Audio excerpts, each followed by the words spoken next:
Okay, come on. Shit.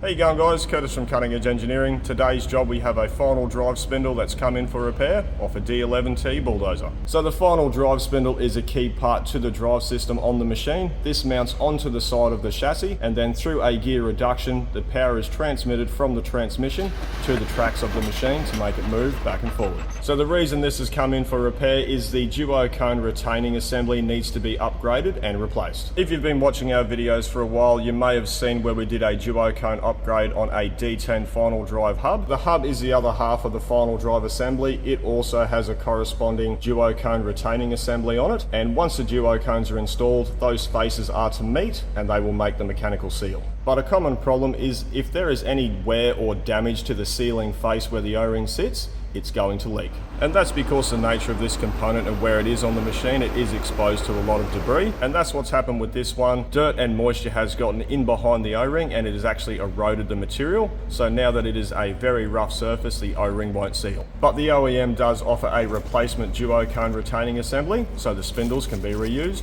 and that's what we're going to be doing today. And this replacement part is only about $1,400, where to replace the entire spindle will set you back $28,000. So this is definitely a very cost-effective repair for our customers. So what we need to do is remove and machine off the old assembly, drill and tap some holes, and the new assembly gets bolted in place. But before I get it set up in the lathe, I'm going to try and remove this outer ring. I'll apply a little bit of heat and try and slip it off, because machining through that interrupted cut would just destroy inserts.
Righto, so that came off pretty easy. That outer ring is a replaceable part as well. It is about $1,000, but the upgraded ring has this design already built into it. So now that that's off, we can go and set it up in the lathe.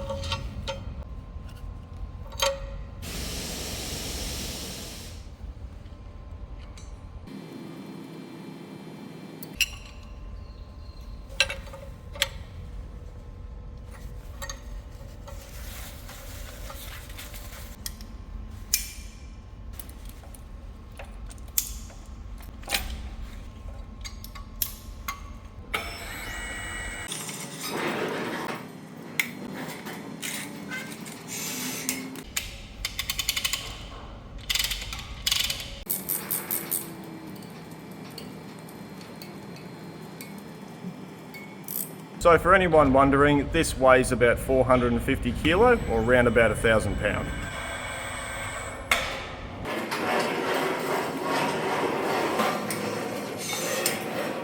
So to machine this job, I'm going to be using my Shenyang lathe, and to set it up, I'm going to be using my 800mm faceplate. It is just big enough for this job.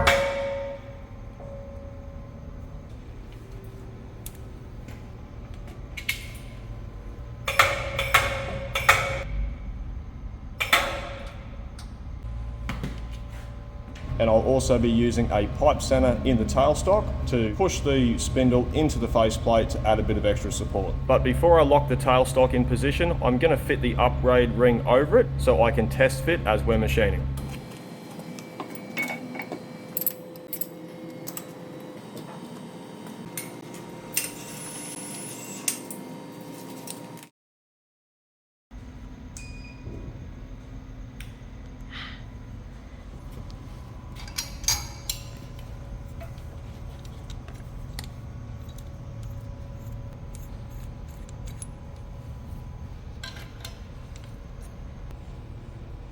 Now with that in place, I'm going to use my shop-made clamp bolts to secure the spindle to the faceplate.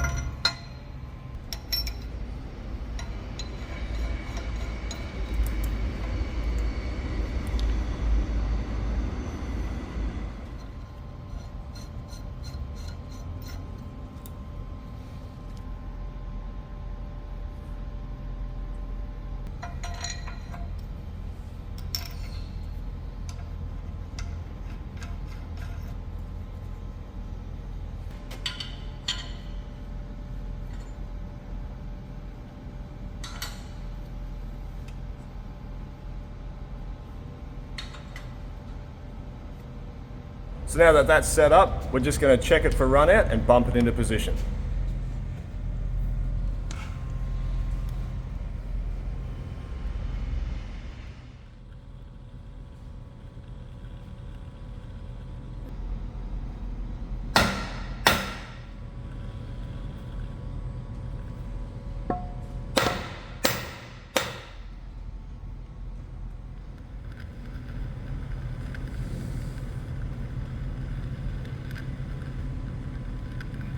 So we've got that running pretty much spot on. Now we can get onto the machining. Basically what I'm going to be doing is machining down this area, then I'll be machining a step so the replacement part can fit onto the spindle. So even though machining this detail is very simple, it is very critical that I get it right, because if I make a mistake, I'm going to owe my customer about $28,000.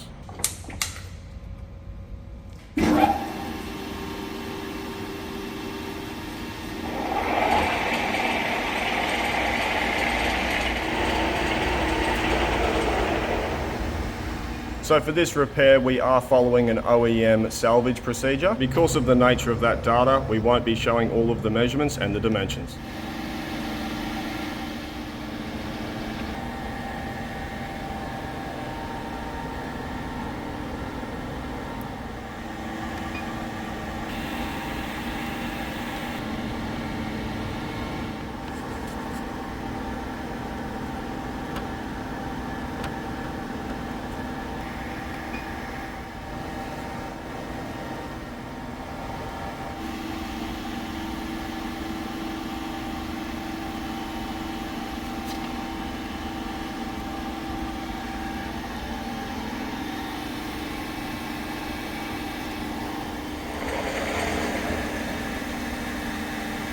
Okay, look at that.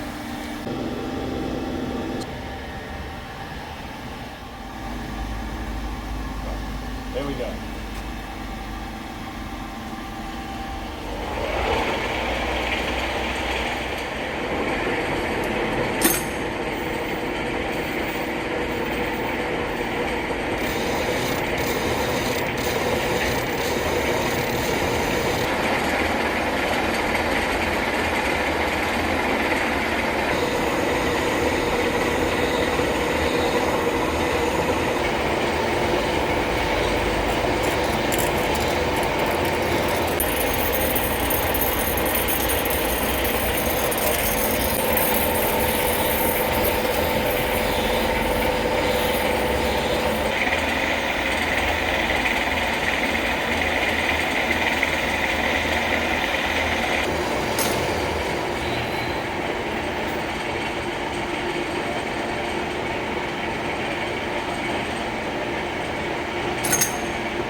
Righto guys, so I've got both of those faces machined to length. The last thing I need to do is reduce this diameter to its final size. But before I do that, I need to change out my insert because the one I'm using for roughing has a very sharp radius and I don't want to leave a sharp 90-degree corner where these two surfaces meet. So I'm going to use an insert that has a larger radius to finish this off. And that radius is to help prevent cracking in that corner.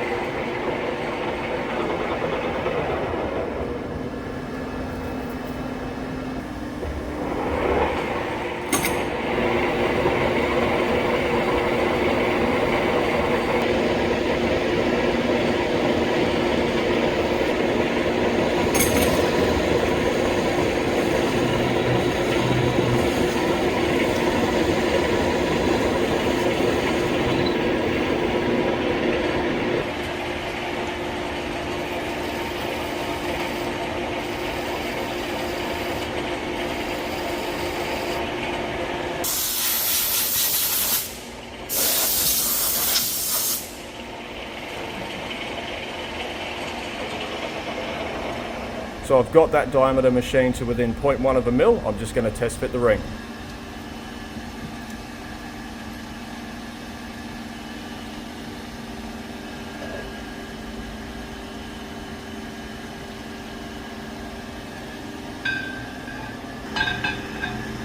That's not quite fitting just yet, so I'm going to take another 0.1 of a mil and that will bring it down to spec size and then we'll see if it fits.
So that is trying to fit. It's nearly started on there, but the last one of these I did, the ring wasn't exactly 100% round. I think that could be the case here, but I'm not going to machine any more off that because that is to size. If I need to, I can apply a little bit of heat to the ring and get it to sit on there. So now all I need to do is do a light chamfer on the edge and use some emery just to clean it up.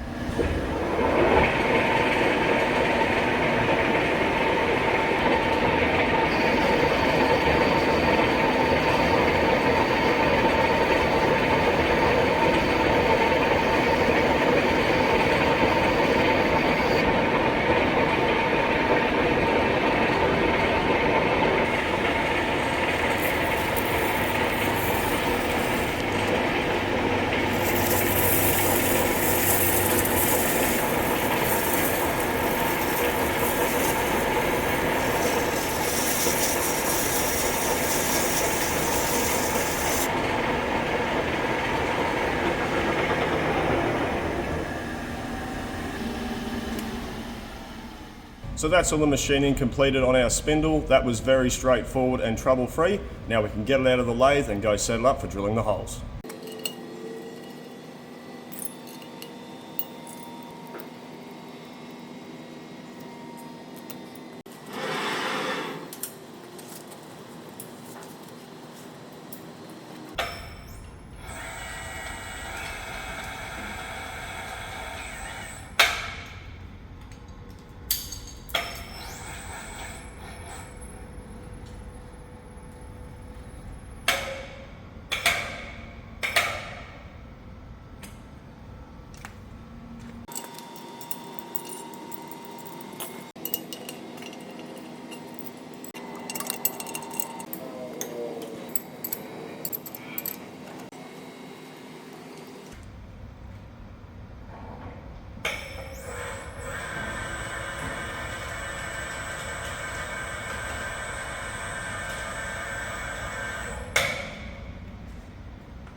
So I am going to apply a little bit of heat to the ring just to get it to expand and fall down on the spindle.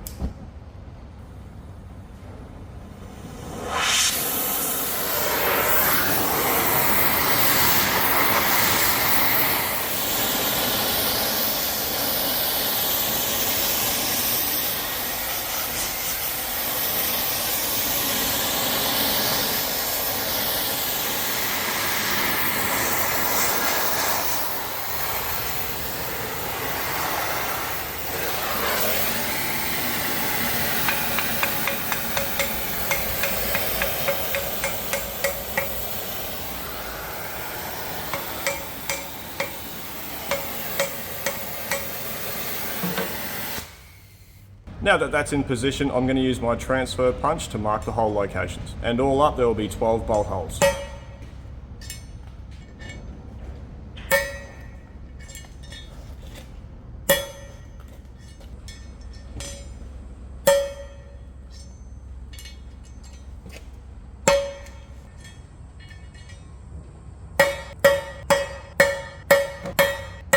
So before I drill the holes, I need to remove the ring. Because that has cooled down now, it has created an interference fit. So rather than damaging it trying to remove it, I'm going to use a slide hammer to just draw it off.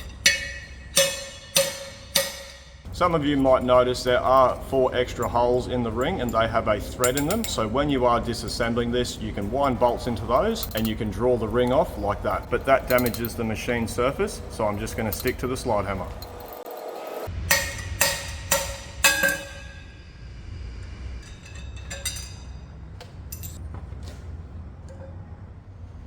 Now that I've got that off, we can set this up in the radial arm drill.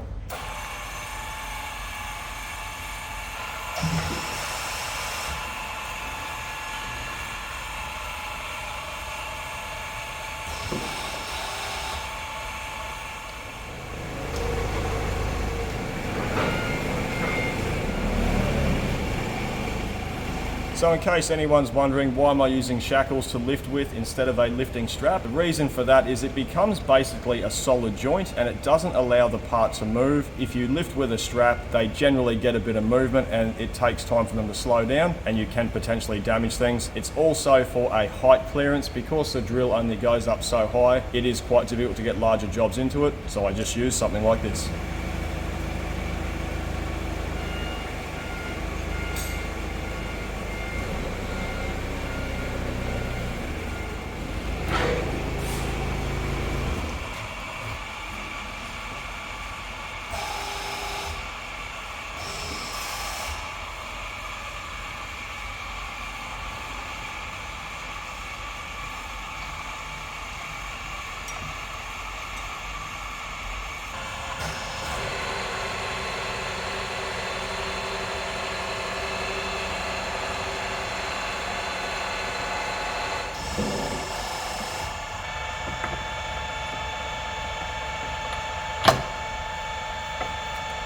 So the first thing I'm going to do is use the transfer punch to locate the hole positions. Then I'll lock the column.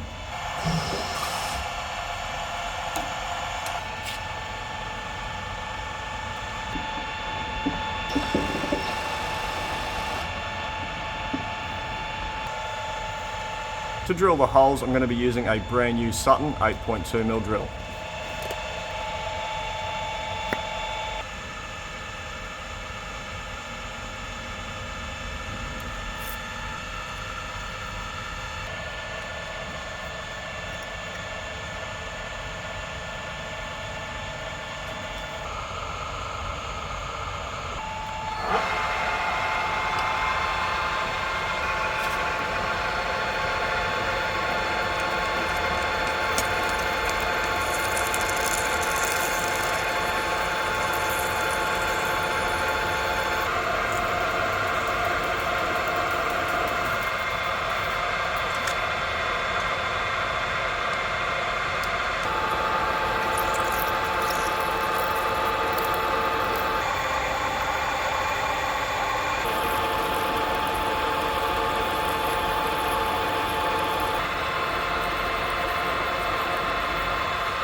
Now with that drilled, I'm going to go in with a Goering countersinking bit just to take the edge off the top of that hole.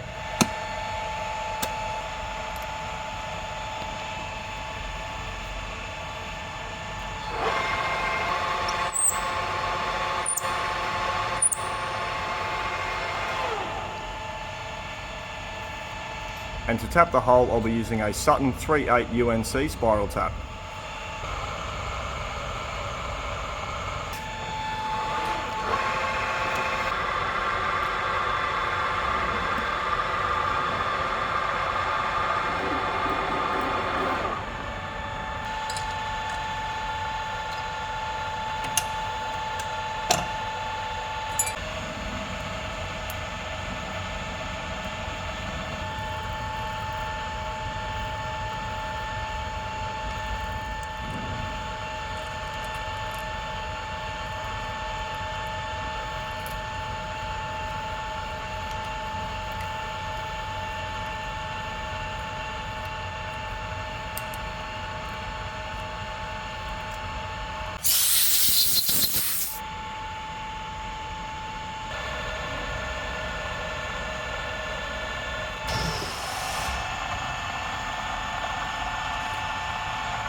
So you might notice I'm not power tapping. I am using the drill to get the tap started nice and straight, and then I finish them by hand. The reason for that is the drill has a lot of power and you don't have much feel, and I don't want to break a tap. Yes, it does take a couple of minutes longer to tap the holes to depth, but I'm not going to sit there and spend hours trying to remove a broken tap.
So that's all of our holes drilled and tapped. I'm not going to be bolting on the upgrade ring. Our customer will do that when they reassemble the final drive. But that's this job done. So we're going to get this back on a pallet, spray it with 556 so it doesn't get any flash rusting, strap it down, wrap it up and get it back to our customer. Thanks for watching.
Where? Come back, Curtis.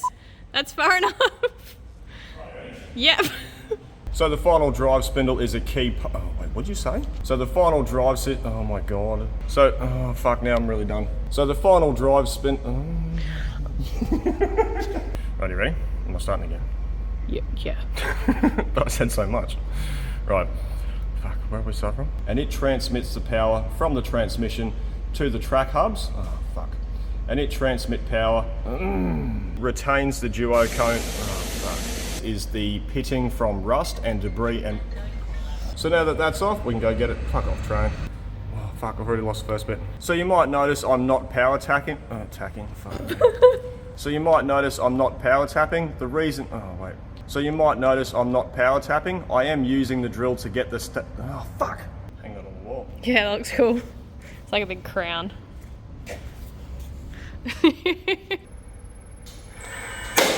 Oh my lord. Oh.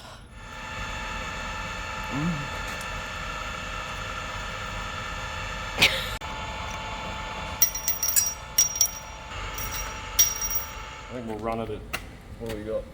720 RPM. Yep, top speed. Top speed, let's do this. Send it. What the hell did that throw? It's got a big current draw. Yeah. Far out, man. It does this like 6 miles.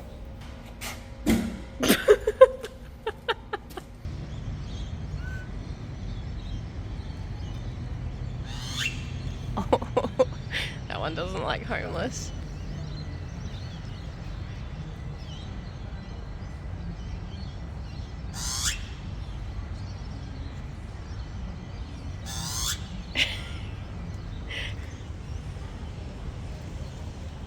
Oh.